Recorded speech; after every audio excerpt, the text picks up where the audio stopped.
Tunaendelea na somo letu la leo. Wapendwa, nimeona ni vizuri niwaambie haya, maana hakuna anayeweza akawapa siri hiyo. Maana kila aliyefanikiwa hata rudi kuwasaidia ambao hawajafanikiwa. Bwana Yesu asifiwe. Ila siku ukifanikiwa, wasaidie na wenzako. Bwana Yesu asifiwe. Kwa hiyo nimewatia moyo, maana ninajua watu wa Karukekele ni mabilionea. Watu wa Karukekele ni mabilionea. Leo tuna sikukuu ya meza ya Bwana. Tutatumia muda mchache sana. Kwa mujibu wa kilomita yangu sasa ni saa 6 na dakika 42. Nitatumia dakika 20 tu, na kisha nitakuwa nimemaliza somo la mchana wa leo. Bwana Yesu asifiwe.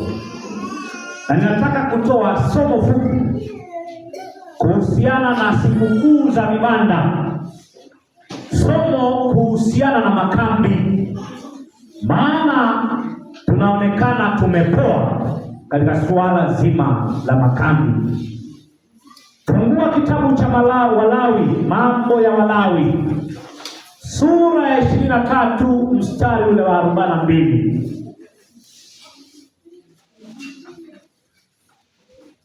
Baba mwema, tunakualika sasa ututafasirie maandiko haya kwa jina la Yesu, amina. Mambo ya Walawi 23 mstari wa 42. Mungu anatoa agizo kwa watu wake, anatoa agizo kwa taifa la Israeli ya kwamba mtakaa katika vibanda kwa siku 7, na wazaliwa wenu wote watakaa katika vibanda kwa siku 7. Mungu anapotoa agizo, anatoa agizo la kila mtu pamoja na familia yake, pamoja na watoto wake. Watu wa Karukekele, watu wa Butimba, watu wa mkoa Mara, swali ninalowauliza mchana wa leo ni kwamba umepanga kwenda kwenye makambi? Je, umejiandaa pamoja na familia yako yote? Wanaume wote waliitwa kwenda kwenye sikukuu ya vibanda na walipaswa kukambika. Na nataka nikwambie kwa ufupi historia ya Israeli ya kwamba Mungu anapotoa maagizo ya makambi, aliagiza ya kwamba pale kwenye makambi litapigwa hema takatifu ambapo patajengwa madhabahu. Yale madhabahu yalikuwa ni ishara ya uwepo wa Mungu katika makambi. Maana tunapoenda katika makambi, tuna imani ya kwamba tunaenda kuukaribia na kutafuta uso wa Bwana. Na hivyo watu wote wa kiume kwa wa kike na watoto walipaswa kukambika kulizunguka hema takatifu, kulizunguka hema takatifu, na kwamba katika siku hizo 7 tunategemea kwamba ibada ya kwanza kabisa, ibada ya kwanza ilikuwa ni ibada ya matoleo. Baada ya matoleo, ibada ya shukrani, ibada ya maungamo, na kwamba kambi lilikuwa ni takatifu. Na baada ya siku 7 kila mmoja alitoka akiwa ametakasika. Bwana Yesu asifiwe. Jamani, Bwana Yesu asifiwe. Wapendwa, hii ilikuwa ni mojawapo ya sikukuu kubwa kabisa iliyokuwa ikiadhimishwa na furaha nyingi. Ilikuwa ni sikukuu ya mwisho katika kalenda za sikukuu za Kiyahudi, na sikukuu hii ilifanyika baada ya mavuno. Bwana Yesu asifiwe. Ni wangapi wamevuna? Punga mkono wako. Wengi tumevuna. Wapendwa,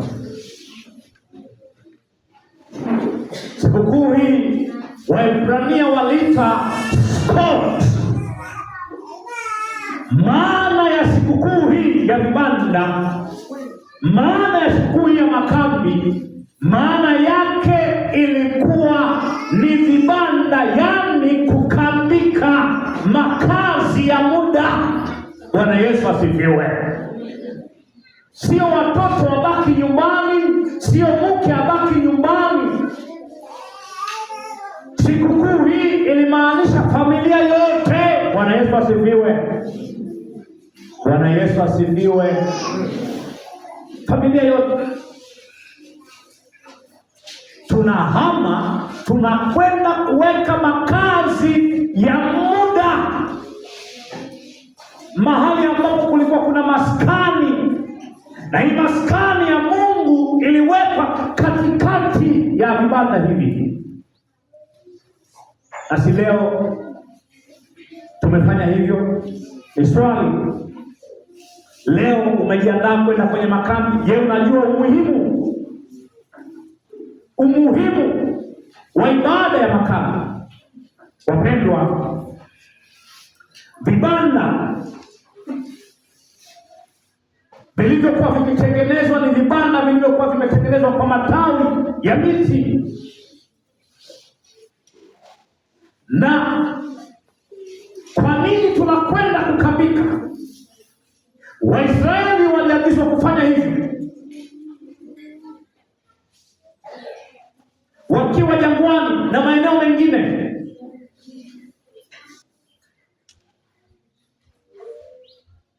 Wakitazama na kupata kumbukumbu ya maisha ambayo tunapitia na misukosuko. Kumbuka hawa watu wa Mungu aliwatoa Misri, na hivyo wanakutana kwa muda mchache, wakijinyima, wakiacha nyumba zao ili waende kwenye maombi, wakutane na Mungu, wakabarikiwe. Wapendwa, kwenda katika vibanda kwa siku 7 kunaonyesha ni namna gani tumetambua uwepo wa Mungu, tumeipokea ni baraka kwa mwaka, nasi tumeona Bwana akitupa mavuno, nasi tumeona Bwana akituongezea uzao, tumepata watoto, Mungu ametujalia afya, nasi tutoke walau kwa siku 7 tukafurahi, tukashangilie, tukamwabudu, tukamrudishie shukrani kwa siku 7 pekee. Bwana Yesu asifiwe. Jamani, Bwana Yesu asifiwe. Amina. Kwa siku 7 pekee yake. Wapendwa, sikukuu hii ilikuwa ni kumbukumbu ya historia na haijafutika. Sikukuu hii ni shule ya kiroho, ni shule, maana tunaziona baraka katika sikukuu hii, maana ni mafundisho asubuhi, mchana na jioni. Bwana Yesu asifiwe. Tunapoenda kwenye makambi, watoto wetu wanapelekwa shule, vijana wanapelekwa shule, na hivyo mzazi haupaswi kubeza jitihada za kumpeleka kijana wako kwenye makambi, maana huyo kijana mdogo atafundishwa usafi, atafundishwa discipline, atafundishwa namna ya kuenenda na namna ya kuchagua mwenzi wa maisha atakapofikia umri wake. Haleluya, amina. Haleluya, amina. Kwa hiyo makambi ni shule, na Mungu aliwaagiza Waisraeli wafanye hivyo, lakini leo tumeagiza makambi. Nimeshuhudia mamia ya wanandoa wakipatana baada ya makambi. Haleluya jamani, haleluya. Leo unaenda makambi, unamwacha mume wako, atapata shule lini? Maana tunaenda shuleni, unaenda kukutana na dozi za wachungaji. Mungu anaenda kuwatumia watumishi wa Mungu kukutana na wewe hauna hamu ya kuhudhuria kambi. Wapendwa, nataka niwatie moyo. Usikubali uwe kijana, uwe dada, uwe mfanya biashara, usikubali kuachwa na mibaraka ya kambi la mwaka huu. Haleluya. Wapendwa, sikukuu za vibanda ilisimamishwa na Mungu baada ya taifa la Israeli kutoka utumwani. Hapo ndipo Bwana alisimamisha sikukuu hii ya vibanda. Waisraeli waliishi jangwani bila nyumba. Walikuwa wakimtegemea yeye peke yake. Walitegemea ulinzi wa Mungu jangwani. Walitegemea maji kutoka kwa Mungu jangwani. Walitegemea kile chakula kile wajita mnachokiita vile kutoka kwa Mungu kule jangwani. Walitegemea uongozi kutoka kwa Mungu kule jangwani. Wapendwa, leo tunapoambiwa habari za kambi, watu wanajitazama wenyewe. Nataka niwaambie, kama tukimtambua Mungu, kama tukimwabudu Mungu, hatuna haja ya kuogopa. Bwana Yesu asifiwe. Jamani, Bwana Yesu asifiwe. Amina.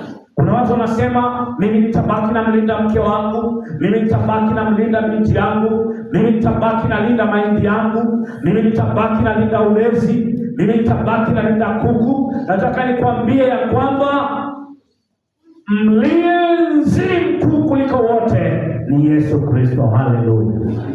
Haleluya. Ni hasara kiasi gani kupata kuku wote alafu ukaukosa uzima wa milele?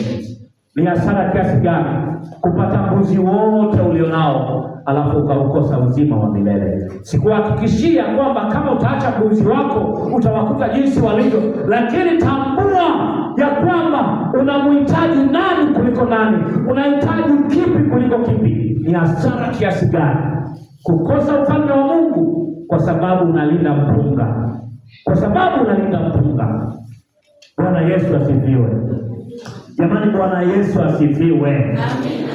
Bado tunahitaji kumtegemea Mungu katika safari hii ya kwenda mbinguni. Tunahitaji kumtegemea Mungu. Wapendwa, hatuwezi tukaeleza uzoefu huu, hatuwezi tukaeleza mibaraka inayopatikana katika sikukuu za vibanda. Wapendwa, kwenda katika sikukuu ya vibanda sio mateso.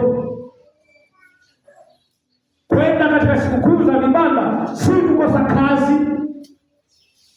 Kwenda kwenye sikukuu za vibanda ni uzoefu wa kutafuta uso wa Bwana, ni uzoefu wa kurekebisha taasisi zetu za ndoa, ni uzoefu wa kuwarudisha na kuwakanya vijana wetu, ni uzoefu wa shule ya kutuelekeza safari sahihi ya kuelekea mbinguni. Haleluya. Haleluya. Nyoke jirani yako, mwambie, je, umepanga kukosa kambi la mwaka huu?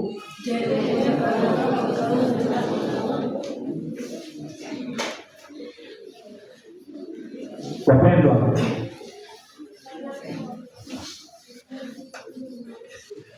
Mungu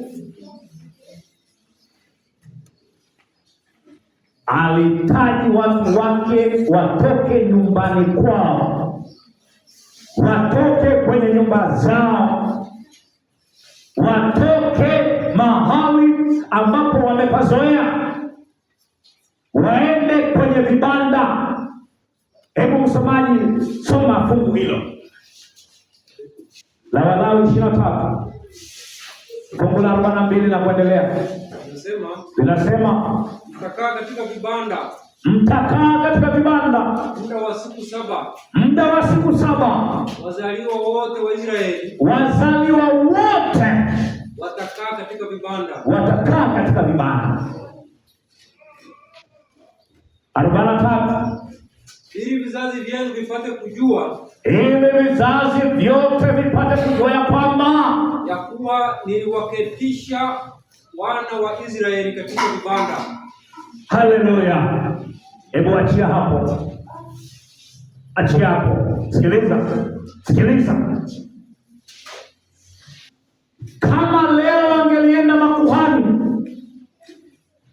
basi sikukuu za vibanda wangeenda makuhani peke yake.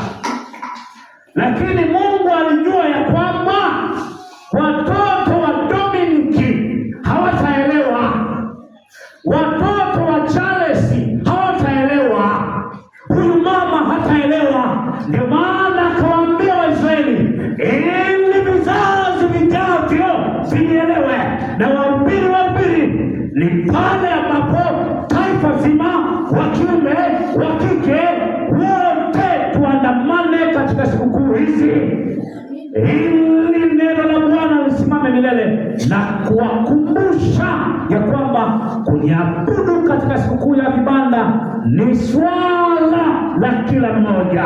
Bwana Yesu asifiwe. Punga mkono wako kama umekasirika, hautaenda makambi. Bwana Yesu asifiwe. Mungu anahitaji watu wake wajifunze kuwa mali zao si chanzo cha usalama wao. Mungu ndiye chanzo cha usalama wao. Mungu anahitaji tujifunze ya kwamba sisi si walinzi wetu wenyewe. Wapendwa, vizazi vyetu vipate kujua Mungu ni Mungu wa kumbukumbu. Alitaka watoto, alihitaji wajukuu wajifunze historia ya wokovu. Kila kizazi kilipaswa kujifunza ya kwamba si kwamba uwezo wa kuishi, neema na ukombozi na afya tulionayo ni kwa nguvu zetu, bali mlinzi, mruzuku, mpaji ni Yesu mwana wa Mungu. Haleluya, haleluya, haleluya. Wapendwa, sikiliza nikwambie, Biblia inasema maneno mazuri. Mungu alikuwa akiwakumbusha safari yao ya kuongozwa na yeye mwenyewe, ya kwamba hakuna siku aliyowahi kuacha, hakuna siku aliyowahi kuacha. Aliwaongoza kwa wingu mchana, aliwaongoza kwa nguzo ya moto usiku, maana kila asubuhi aliwapa maji. Wapendwa, hata leo tunahitaji kuongozwa na Mungu mchana, tunahitaji kuongozwa na Mungu usiku, tunahitaji uwepo wa Mungu katika maisha yetu, na hivyo hatuna nguvu ya kuona. Na ndiyo maana leo ukiangalia mamia ya watu hapa, mzee wa kanisa akijaribu kuzungumza na watu wa Mungu, wanamwangalia wengine wakifanya hivi. Kwa nini wanafanya hivi? Ni kwa sababu hatuoni, hatuna macho. Laiti kama tungelikuwa na macho,